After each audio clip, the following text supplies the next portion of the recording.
there's lots of things that I can feel robbed about. There's lots of things that I can feel depressed about because I can't do this anymore, or I don't know the answer to this, or I can't plan this in my life. But I had to find the joy in the moments that I did have. I'm Ange. And I'm Beck, and we are Gold Diggers. It's not what you're thinking. And we dig the gold out of everyday life stories. Caviar or Cactus? All right, Ange, and Beck, get on with it then. So we thought today we are going to do a caviar and cactus. You've been hearing from many of our guests just recently, but haven't heard from Beck and I for a little while. It's been a while, hasn't it? It must be about 4 weeks since we've actually been in the studio. That's right, and it's actually been 4 weeks since I've seen you, Ange. I know. Time to catch up. I feel like you've grown. You look taller. Do you know what? People have been saying that. It could be your shoes, Ange. Maybe I'm just like standing proud and I don't know. I've been in the sunshine. I've been travelling Europe and went to the UK to visit family and went back for a family wedding. So maybe it's the sunshine. It's made me grow a little bit. Maybe it is the European sun. Yeah, so I've only been back 2 days. And I was just mentioning to Beck earlier that it's like 2 a.m. in Europe at the moment, in the UK. So I'm feeling a little tired this morning. Yeah. Well, if it was 2 a.m. in the morning, I would be asleep, Ange. So you're doing really well. I know, jet lag. Like, I've travelled a lot this year. I've travelled for the last 6 months. I've been to a lot. Been to America, I've been to Europe now, just all over the place, and my body's wrecked. You've jammed a lot into a small amount of time. It's all been fun, it's all been great, and really, what a privilege lot, it is to travel and to be able to see the world. So loved every moment of it, but there's nowhere quite like home. I think if anything, that's what travel does for me. Is that it is wonderful to see these places and to experience new cultures and new locations and things, perhaps things that are on your bucket list, and we'll get to that because I did actually tick a bucket list item off. But it just makes me realise how grateful I am for home, and just how wonderful it is where we live. We do have a beautiful country, don't we? Yeah, there's just nowhere in the world quite like Australia. And then the Sunshine Coast in particular, not to make anyone envious that lives outside of the Sunshine Coast. But I think there's just something so great about being home, being amongst your people, being, in a place where you're settled and you've got routine. I think we throw out the importance of routine sometimes. We can feel it becomes mundane, but my body is craving routine. It's craving, the things that we put in place every day that just makes us function There is properly. A real comfort factor in routine, isn't there? Just knowing what's coming up next, knowing who your people are, knowing where you're going, and get to those 4 weeks. Well, I did, as I said, I ticked off one of those bucket list items, but I've actually ticked off one of your bucket list items. Yes, you have. Well, you may as well. So hopefully you've lived vicariously through my social media. I will get there one day. I know you will. I absolutely 100% know that you will get to Italy one day. I know that too. And I can now say from experience that it's going to be worth the wait. Yeah. It looked amazing on your... Yeah, so we went for a week. We were in Italy. We went along the Amalfi Coast, which I think is like on the west coast, the southwest coast of Italy. And it's beautiful. There's just so much to see. But the thing that really stands out is not just the food. Food's amazing. Yeah. Even for a gluten-free person. I don't normally eat Italian food. Do they make gluten-free over there? Well, they do. They make gluten-free. So I did eat gluten-free pasta. I think I've come back with a few extra kilos as a result. But it's interesting because they even say that, so many people here are gluten-free and gluten is an issue for us. It doesn't seem to be such a big issue for people over there. They're just the ingredients they put in their food, and that is very, very different, and so it has a different impact on you. But it's so good. So everything's so fresh. And very local, isn't it? They're local produce. Local. The tomatoes are amazing, which you would expect in Italy. Yes. Everywhere you go in Italy, though, there's lemons everywhere. Yeah. Well, limoncello, for instance, that alcoholic drink, and which I discovered is actually a digestive. So you're meant to have it after your meal. But I thought it just tasted so good. I had it any time of That's the why day, you're to be feeling honest. tired, Ange. I know. Too much limoncello. But so, I mean, like the lemons were beautiful, but they put lemons on everything. They put lemons on their clothing, on bags, on hats. Yeah. You go into all the like shopping areas and all the tourist things. It's just lemons, lemon It's very soap. bright and fresh to look at. isn't Yeah, it? I had no idea that lemons were so popular Amazing. in Italy. But the thing that stands out really is the history. You know, when I grew up in England, I was surrounded by history. We lived near castles and, you know, buildings that were back from the Middle Ages and all that sort of stuff. I took everything for granted. Yeah. But it's only now that I live in Australia and I'm not surrounded by those things, and I go back now to England or I go back to Europe, that I'm just in awe when I walk around. I think it's amazing. Like in Rome, for instance, so we did a few days in Rome and did a whole tour of all the big sites in Rome, saw the Colosseum, the Pantheon, and You know, a bad history there, really, though. Sorry? The Colosseum. Yeah. It's a bit brutal. It is, but there's some fascinating things about it. Like you look at the infrastructure and you look at the architecture and you think, we can't even do that now. How could they do it back then? They didn't have electric power. They didn't have combustion engines or anything like that. It was purely on horsepower and manpower. Amazing. And these buildings are huge, and the stones are like, I don't know how it was even possible to move those things or create them and build these amazing constructions that have stood the test of time. Yeah, because So- Australia is such a young country. We don't really have anything beyond 200 or 300 years. No, not at all. I mean, and we're talking 2,000 years of stuff Yeah, that amazing. was it. I remember going in Rome somewhere, and the tour guide said to us, that bridge over there, he said, that was here before Christ. Yeah, wow. You know, and I was just looking at it thinking, imagining Jesus walking over this bridge. Yeah. I could That not would get be my head around it. amazing. Yeah. That these things existed before Christ, like over 2,000 years ago. So, Yeah. highly recommend it. So the bucket list item that I ticked off was going to Pompeii. Yeah. Oh, that's right. You've always said you wanted to go to Pompeii. Yeah, so I managed to do it. Yes. We were there for half a day. Did it live up to your expectations? It was actually beyond it, because I Yeah. just imagined it to be like this one little street in Italy somewhere that they've preserved. Yeah. But it was an entire city. Wow. It was huge. I couldn't get my head around the size, and and a lot of it's still existing. Like it's all the original roadworks. And you could even see the grooves where they used to roll the horse and carts and stuff up and down the streets, because it's made grooves in the road. It's amazing how preserved it is. Yeah, and then they had these fountains, these stone fountains, and they talk about the culture of the time in Rome or in Italy, and they would sit around the fountains, and you could even see like bum marks in the stonework where they've worn it down, because That's a lot of sitting around. that is a lot of sitting in the fountains, but everything was Wow. kind of centered around the water and the fountains. All right. Isn't And, that interesting? It's so interesting. And then, like, they showed the shops, so you could see some ovens and then how they frame their shops, and you could even see, like, these tracks Yep. in the floor where they would have had a door that they slid Wow. open.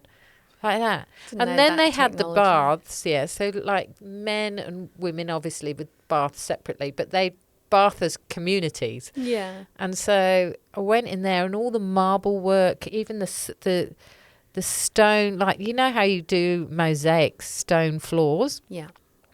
it was all still intact. Yeah. Wow. It was amazing. I couldn't believe it. I was like, if you ever get a chance to go to Pompeii, for any of you, I would definitely visit it, particularly if you're a history enthusiast. Yeah. It's quite fascinating. It's amazing. It's almost like it's been frozen in time.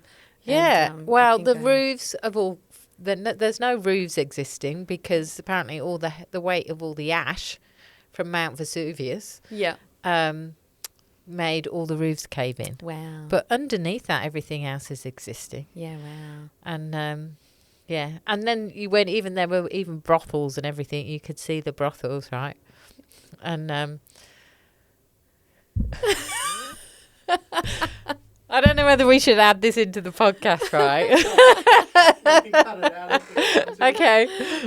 But literally engraved into the floors of all the roads are these penises. And they're all pointed in the direction of the brothel. Wow. Did you know that? Just Because Wow. it was a symbol of fruitfulness. fertility. It wasn't considered a perverse thing. Like Right. we've made it that. But back in that It seems time, to be a favourite thing for boys to draw these days too, though. Like, I'm astounded at how much graffiti has one of those on it. So, well, it seems like it was all over Pompeii as well. So they'd have it up high on the streets. It was a Wow. symbol of oh my fruitfulness goodness. and How prosperity. And they were I'd all walk through going like this. and they were all pointed in the direction of the brothel, so you never lost sight of where. Oh my goodness. Well, that's an interesting dirty piece of Italians. information for us, isn't it? Maybe I won't go there. So tell us about Italy, Ange. So you met up with some friends over there as well? Yeah, so we went. We flew in from the UK, Yeah. and I took my mum and her friend with her, and they didn't know that our friends from Australia had actually flown in just to spend the week in Italy with us. Yeah. So that was nice. They flew in for a week and flew out as soon as we left. So that was good. So there was That would've about been 7 of nice, us on the trip, yeah. which was nice. Yeah. And yeah, just it was almost like a very whirlwind trip that was action packed. We jam packed it full of everything. We went to Capri, Amalfi, Positano. I love that scene that you Sorrento. put up in a video of you guys lying on a boat and watching the fireworks. That looked Yeah, so that was beautiful. an amazing moment actually. That was in Amalfi. Yeah. And we were on the front of a boat, and where the boat had it'd gone into the marina for the night, and we didn't realise that at Amalfi on I think it's the 28th of June is their the patron saint Andrew, who is their patron saint. It's their international day. Yeah, right. So it's the day they celebrate their patron saint, and they do a big firework display. They kind of take this image of St. Andrew and they take him from different churches around the city. Yeah. And so it's this whole all the community comes together and celebrates it in the same way every year. But our boat was anchored. Well, it was in the marina. Right, there was no boat in front of it, and we were right there, right in front of the fireworks. So we just Perfect. lay on the front of the boat with our doonas and our pillows Best view. and got this incredible firework display. So that was a really That sounds wonderful moment for amazing. us. And you've only just got back this week. Only just got back, yeah, still suffering with jet lag. Yes. And you had a family wedding over there as well. So in the UK, yeah, had a family wedding. And do you know, every time I go to the UK, a dog dies and a baby's born. So I went last year, yeah. and my sister's dog died. Right. And then one of my nieces had a baby. yeah. The same thing happened again. Oh my goodness. This time we went. So my sister had a puppy last year. After her dog died last year, they I thought bought she had 2 a baby. puppies. Sorry. So this is She had the a dog puppy, part, right. yeah. So after their dog died last year, they bought 2 puppies, Yes. and unfortunately, one of those puppies died Aw. this year. It ate a stick that perforated its bow. Oh no, that's awful. And so it had to be put down while we were there, which was really sad. But then one of my nieces had had a baby. a baby. Aw. So, and that wasn't due until actually after we left. So Wow, that was special. So, it was nice yeah. of her to bring that forward for I you. know. So Yeah, very it seems to be thoughtful. a thing. So watch out. Look after your dogs if ever If we a dog come back. dies and then a baby's going to be born. So it's a classic case of 4 weddings and a funeral, I think, because we. So I So you had think a it's wedding, a birth, wedding, a and a dead funeral, dog. birth, deaths, Aw. and marriages. There you go. Well, it makes for an eventful trip, doesn't it? It does, yeah. Yes. Yeah, I No think wonder you're feeling everyone's- a bit exhausted. Everyone's wary of us coming over now. It's Stay like, away for a while. Lock up the dogs. Angela's coming. I don't have a dog, so you're welcome anytime. It's fine. So that's nice. My nephew got married, which was the Yeah. first for my sister's children, the first of her children to get Lovely. married. Yeah. So That's a big thing, isn't it? Like for your sister, her first wedding of one of her children. It's yeah, it kind of made me think, how am I going to feel when it's my turn? Yeah. And I've only got one kid. Yeah. You know, Oh, and it's huge. it's a huge It really thing, is. hey? Yeah, I mean, it you've really done it is. twice now. Yes. Twice within 3 months. That Yeah. was huge. Yeah. Yeah. So, so my son Dara went over to see his girlfriend as well. Oh, yeah. So, you know, that Oh, was that's that all went good. well. They got on great. Yes. Oh, well, that's good. Yeah. You know, they could still Still stand each together? other after 3 weeks of intense time together. So, and excellent. she's moving out here. So, Yeah. Oh, Yeah. that's good. Excellent. yeah, so that's all good. Anyway, in today's Caviar and Cactus, so tell me about you then. What's been happening for you for the last couple of weeks? Oh, well, nothing like Italy. But we have had a great time, actually. A few weeks back, we did a big family road trip. Yeah. And it was basically all of us. And we had 2 cars full. We all went up and visited Jessie and Bree and baby Max. So that was Nice. really fun. It was intense. Like we drove up just for the weekend. Yeah. So we had a couple of days all together. But all the kids slept on mattresses on the floors in the lounge room. And we just had a weekend of eating and playing card games and Monopoly and going to the beach. And it was the best. It Oh, was great. just so good. Yeah, And- it's a perfect way for all your family just to get together, isn't it? It's just- And how's Max? Like, he must look so much bigger. He's adorable. He's now 9 months old. Wow. And every time I see him, he's laughing or smiling. Or he's living his best life. He's the most adorable little thing. And we've been working on releasing a new book of mine, which is Yeah. our latest children's book, which Okay. I have right here. Every time you go and see Max, you seem to release a book. I Children's do. book. Well, this one is dedicated to Max. That was our first one The Little released at Mustard the Seed. end of last year. I remember you telling me a story about of how you read it to him first, and then he Yes. kind of just was smiling all the way through. Oh, yeah. And it was the moment we pressed submit. Yeah, he was Bree born. rang and said that she was going into labour. That's so that right. was amazing that happened. Okay. And Summer, my daughter, she has done all the illustrations for these books and they're absolutely amazing. And this is our latest one. So this is Allo Wishes. Why don't you show to the camera some of those illustrations? Yes. So this is, this is a great one. This is the group having their tea and strawberry scones. Yeah.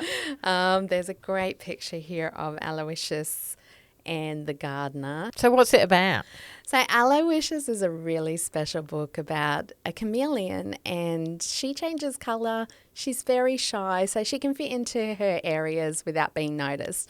But she's injured and the gardener takes her to the land to give her a new home.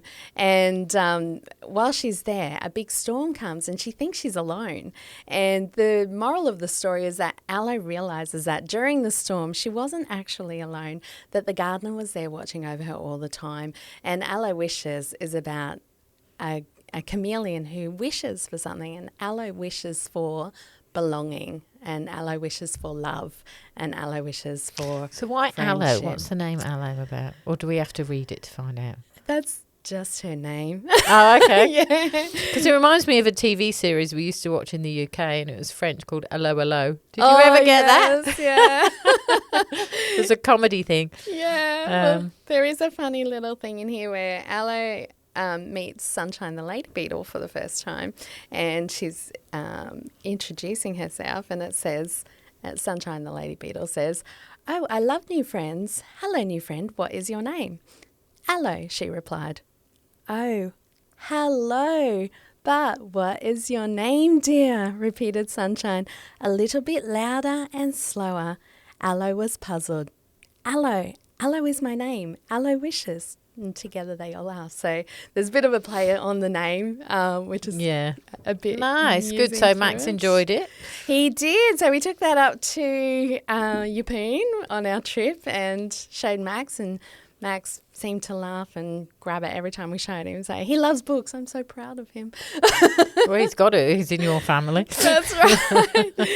Yeah. So, yeah, it is a special book, and it's one that you can read at face value to a child, but it's also something that has layers for the parent as well, and also for the child to realise that we're not alone even through the storms in life, and that the gardener represents Jesus if you have a faith, and Jesus is with us all along. And in the book it shows that he was there and he's all wet watching over the cave, and that's like the sacrifice he makes. He gets uncomfortable for our comfort. He provides our food, he provides our shelter, and if we just take time to look at that, we realise that we have been cared for even through the dark times in life. So that's what I hope comes across in Allo Wishes. Beautiful. Yeah. Well, talking about that, because, you know, this is a Caviar and Cactus, and this is where we talk about some of the good and the bad. And, you know, I wanted us to really just have a chat around that, because we can often easily talk about the good things that happen in life. Talked about this great trip to Italy and Europe and all this sort of stuff. And it's easy to talk about the things that are easy, that are happy moments in life. But why don't we talk about some of the things that are, you know, some of the most difficult times in our life? So let's reflect back. And, you know, when was there a season in your life where the principles that you've written out about in those books was important to you, like a really difficult time in your life? Yeah, I think most of my writings come from difficult times, and just finding the hope in those times. My mind goes back to a time in 2011 where I see it like there was a fork in the road, and I was involved in a major car accident, which knocked me out, wrote my car off. I ended up with injuries, and that was a really difficult time for me. We were also suffering financially at the time, so it made it that I couldn't work.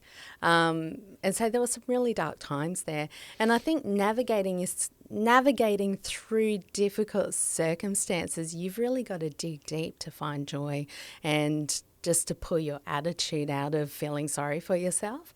Well, so when you say dark times, so what are some of the things that you felt in that time? I didn't know what was going to happen. So Were you injured? Yeah, I was. So to begin with, instantly being knocked out, when I came to, I didn't know if my body worked.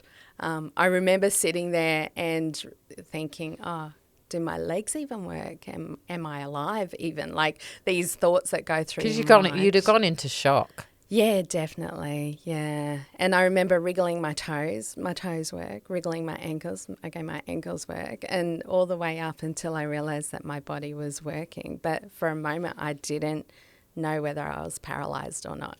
And then I was able to get out of the car, which I thought was on fire because the airbags had gone off and all the smoke was coming out of the air vents. So it was just a matter of, I guess, coming to terms with what does that mean from now on. And I remember a voice in my head at that moment, and it said, it's going to be hard for a while, but everything's going to be okay. Yeah, wow. And I held on to that. And that's really what got me through, as my faith in Jesus and knowing that he was looking after me. Even though my body had been injured, I suffered a bursa and neck things, and that went on for years and years, suffered migraines. Does it replay in your mind to think, you know, it could have been so close, or the outcome could have been so different? Yeah, it does. 3 weeks after my accident, we saw another car accident identical to mine on the news. Yeah. And the car even looked the same as mine, to the point I thought, why are they playing my accident 3 weeks later? And the driver of that car died.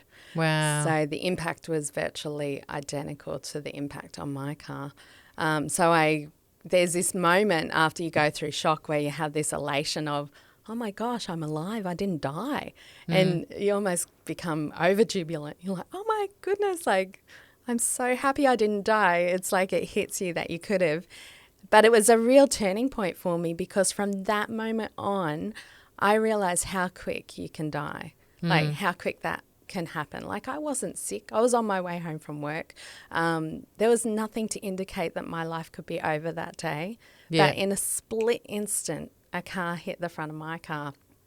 And I realised the shock of that made me realise that every day has to count. Every moment matters. So when I wake up now, even though it's 12 years later, I still wake up and I think, what is the best thing I can do with today? Like, I want today to be productive somehow. I want to make the most of today. And that's something that really has stayed with me from that specific instance. And it hasn't been easy since then. Like, I think of long suffering, and I feel like we've had a lot of long suffering. We've had a lot of challenges in our life. We've been in a lot of political campaigns that weren't successful, and all of this is tumultuous and emotional and draining on your life and your energy and your bank accounts, and it's just, and each time you go back into it with full energy and come out with none. You're kind of describing how I imagine Donald Trump is feeling right now. Yeah. You know, we've just recently heard in the news about the assassination attempt on his life, and I don't know if you watched it, and you've watched the moment that the bullet just clipped his ear. Incredible. He literally just in the blink of an eye just turned his head to the right. If he hadn't have done that, that would have hit him straight. He wouldn't be here now. That would have hit him straight in the head. That was a miracle. It absolutely was. And you know, I've been hearing on Fox News and all sorts of news stations. They're acknowledging like how God was active in that moment. Because even the tilt of his head, the way he turned, is like, that's an unusual tilt as well. Like, for him to have moved in that direction at that. You know, and you've got all the conspiracy theorists to say, oh, it was all planned and it was. You can't plan that. You can't plan that, no. And you know, and obviously somebody lost their life as a result of that, and but how can we ever say that there is no God when you see things like that? That's right. And you see that, you know, I remember an incident when I was young, and you know, and I've talked about this before. It was before I could drive, and my sister had been driving a couple of years, and we were still living at home. And she said to me one day, "Do you want to go into town?" So I said, "Yeah, okay, no worries." I just got ready. We got to the front door, and I can't tell you what it was that made me just at that moment stop and just say, you know what, I'm not going to go with you now. I'm going to come with Mum in about 15, 20 minutes time. So you go on ahead. I mean, I was literally about to get in her car. Yeah. Came in the car with my mum 20 minutes later, went down the same road that my sister would have been driving, but then we started to get stuck in traffic. Traffic had began to pile up. It was in a country lane. It was unusual for there to be traffic. Then we saw an ambulance ahead, and it was only as we got close to this notorious crossroads that we saw my sister's car had been in an impact. Wow. And it was actually the whole passenger side that had been crumpled. Yeah, wow. She'd been preserved. Yes. Because the car had impacted on the passenger side. So she wasn't there. She'd been taken off to hospital. We went and found out she'd got whiplash. She was actually okay. She had a few minor injuries. Yeah. But as I looked at the car, I suddenly realised I would have been in the passenger side. Yeah. And you wouldn't be here. And I wouldn't be here now. Wow. And I can't tell you that sometimes the things in our instinct just can, you know, I know that God was in that moment for me, and I didn't know it at the time. I couldn't explain it at the time. It just was what it was. And we don't realise sometimes how we're preserved from things. Yeah, that's right. There's a reason that we're still alive. And until it's our time, we're not gonna die until it's our time to die, basically. Yeah. So those moments, like I'm sure Donald Trump is thinking that now, and for you, what you said from that point on, you've determined that you're going to make every day count. Yeah. So what does that look like now? I think a lot of it. Shortly after that, I started having my writing published. Yeah. So it was probably within the month. my articles started getting published in a magazine and then another online magazine, and then I started writing books. And basically taking what I've learnt and I guess the trials from my life, because life is not Instagram perfect. Life is so challenging, but it can't beat us. Like, there is joy to be found in every day, in every circumstance, and sometimes you have to fight for that joy. And I mean it, like, you have to really fight for your joy sometimes. It's a choice sometimes. It's not a feeling, is it? It really is. And we have to admit that life is hard. We can't pretend it's not. But I think the fact that we survive things and we go through things that you think will let up, but sometimes they don't let up. And it's like, well, what is the meaning for me going through this? What am I meant to learn from this? And what is God trying to change in me through going through this? Yeah. And I think with every challenge in life, and they can go on for years, we are building muscles. We are becoming stronger. We're becoming better people if we have the right attitude. And if we fight for our joy, if we fight for the meaning in these things, and then try and help other people, it does give us compassion for other people going through trials. And it also, I guess that's why I write a lot as well, is I try and bring that joy into difficult circumstances and acknowledge, yes, everyone's going through difficult circumstances at times, but here's the joy. Find these gems in those times. Love your family. Love your husband. I think when we're young, we generally have this thing, or I did, that, there's plenty of time to do that. Yeah. There's plenty of time. I'll get round to that. And we procrastinate so much that, it's easy to just let things slip through our fingers. But I think as we age, or we have an experience like you had, we realise that, time is of an essence. Yeah. And so actually we do have to embrace the moment that we have. Give life everything that we've got. Let's not put off to tomorrow what we can do today. Yeah. And I think that, particularly I found that as I've aged, I've got this more sense of urgency, if you like, that I actually do have to make every day count, because the days are shorter now. Our time is shorter. And I wish in some ways I'd been able to have that understanding and mentality when I was younger, to have achieved so much more, or put so much more into life, or to make sure that I just really take time to smell the roses, if you like, and to really enjoy life. What do you think the turning point was for you to realise? I think it came at the point where Dara left home and he went to uni. I've talked about this moment when I was in the ocean with a whale, and it kind of was an awakening moment for me. But it was this realisation that, I've wasted so much time in my life procrastinating, making promises that I haven't put any plans in place to fulfill, whether it's promises to God or promises to myself or promises to other people. And it's like, I'll get round to it. And suddenly it was this like, no, the only person that's ever going to achieve those things is you. Yeah. Isn't that a lightning bolt? Like, there does come a moment, doesn't there, where you go, no one else is going to do this for me. It's gotta be. What am I waiting around for? Exactly. Who am I waiting around for this to happen? The responsibility is on me. That's it. Yeah. And so it's like, if I just wish I had that realization when I was younger. And if for any younger people out there, I'd urge you to look at how you're framing your life, and are you living life with an urgency that I've got to give every day the best thing that I have. So because moments like this can happen, and we don't want to live in fear. No.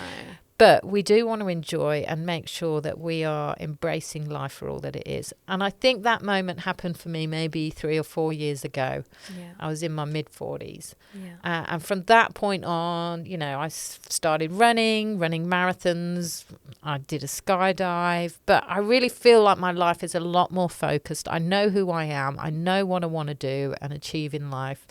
And I'm giving it my best shot. Yeah, there's no time like the present, is there, Ange? No, that's right. Yeah, and we have to make the most of every day, don't we? Every day is a gift, isn't it? Absolutely. And I think when we get that perspective of a day as a gift, then a day means so much more, doesn't it? And the people in that day mean so Yeah. much more as well. And I think if I had that perspective when I was a mum to a young child, I probably would have gone through motherhood very differently. Yeah. You know, I don't regret how I've raised my son. No, he's and a great boy. He's great. And, you know, I feel we've done a great job with him. But for my own personal journey, I kind of feel like I missed some things there. Like I missed taking the enjoyment out of it. Even the difficult days, even the days where it sucked, you know. I look back now and I think there's so much joy to have been had in those days, because I don't have those days now, Yeah. you know, and I wish I took the time to really enjoy it and just, you know, put the phone away and just sit and breathe in those moments when you've got young children at home. So, yeah. I think it's like with all our guests that we've had on our show as well. We see that often repeating, don't we? Yeah. And they come to a point in their life where the first half of their life has had some things that have happened, and then they come to this, I guess, fork in the road, like what I did, and you just go, from now on in, Yeah. this has to look different. Yeah. Like, this means more. Like, this isn't going to last forever. Yeah. So make it matter. Kind of And I thing. think even like as I've aged, I've appreciated my body a lot more. You know, you take it for granted when you're young. You don't eat right. You probably don't exercise. You don't put on weight when you're young. Yeah. And you just like, you abuse it and get away with it. But as you get older, you can't. Yeah. And so some of the things now, like I'm eating a lot healthier, obviously adding exercise and things into my daily routine. But it's so much harder when you're older. Yeah. It takes more effort. Like if I'd have done this when I was back in my 20s, it'd probably be way easier by now. Yeah. But it's learning to respect those things, you know. So I respect my body a lot more now than I did when I was younger. Yeah. Our focus changes, doesn't it? But that really came through a period of time in my life, which was probably some of my darkest days, was when I had a sickness journey. And I had probably a good 5-year period in my life where my body was failing me. You know, I had no energy. I just couldn't function normally. Eating was a challenge. I lost a load of weight. And I really wasn't getting any of the answers from the medical professionals. And when you're in that, when you're undiagnosed and you're in what felt like a hopeless situation, I couldn't plan any of my day because I didn't know if I was going to feel up to it. I mean, you know, you had chronic fatigue when you were a young person. And I think I met you when you were going through that. That's Yeah. when we first met. You were still going. That's right. And so you kind of, you can't plan life. And it was almost like life was taken from me in that moment. And I had no control over it. And I had no control over my health because no matter what I was doing, it didn't seem to be working. And the doctors weren't giving me any answers. And so I was left in this really hopeless state of, I don't know if I'm ever going to feel well again. And I think... How did you deal with that? Because what was your deep emotions at that moment? And where did you think that was going to lead you? Well, I think some of the things I learnt was the importance of other people. Like I like to be quite independent, self-reliant. I've never been one that's wanted to depend on other people, but I had to in that period of time. I had to depend on my husband, and he was great. Like he really stepped up to the mark and took great care of me. But I hated it. I almost resented having to do that. And that was a real struggle for me. Like a surrendering. Yeah. Yeah. Yeah, and that's really hard, right, when you're an independent person, you Yeah. know, and so if anyone that goes through any kind of ailment or disease of any sort, that's a really big issue. But I think the biggest thing was it felt so hopeless. Yeah. Because I just wasn't getting any answers. Yeah. So I didn't know what I was dealing with, and I didn't know what the outcome was going to be. Yeah. So then it just felt like my life was gone. Yeah. You know, I was just existing. I wasn't really living. Yeah. I felt like that when I had chronic fatigue in my teenage years, and it felt like you're in a hole and you didn't know how to get out of it or if you ever would. You Yeah. didn't know what life looked like on the outside of that hole. That's right. And everything people are telling you is, well, you could have this for years. And it's like, well, what does that look like for years? I don't Yeah. want to live like this for years.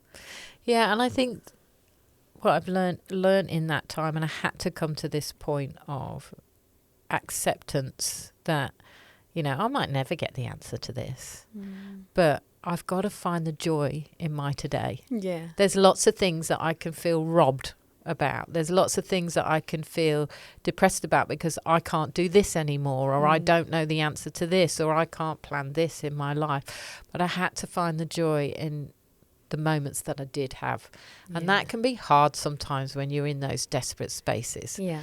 But there's always joy. So the joy that I found was the fact that I still have my family around me. I was watching my son grow, Yeah. you know, and it's easy to think, well, you know, I can't be active. I can't do all these things with him. But there were certain things that I could do. Yeah. And it's challenging, but to try and shift that perspective to actually find the joy and not complain about the things you can't do, but be grateful for the things that you can and the things that you have. Fighting for your joy, isn't it? Like, Yeah. It is a fight, isn't it? Oh, because it's not how you're absolutely. feeling. It's a decision. It is. And you have to almost put away how you feel about things. Yeah. And I Count guess your the injustice blessings. of it. Yeah. Yeah. Like you That's can right. feel so overwhelmed by the injustice. Yeah. Because you do. But once you've come to terms with that and you've dealt with that, you find the joy. And I think once you're in that place of finding joy in the small and simple things in your life, you actually begin to feel better. Yeah, that's it. It's true. Yeah. And actually it's when I came to that point that my body started to recover, That's right. because it's no longer under stress Yeah. or the mental stress that you're putting into it. So it was in those moments that I thought, you know, I actually do, as my body started to improve, I was like, I have to prioritise my health. I have to prioritise looking after my body. Yes. Um, And it's also learning how your body works through those moments, isn't it? Yeah.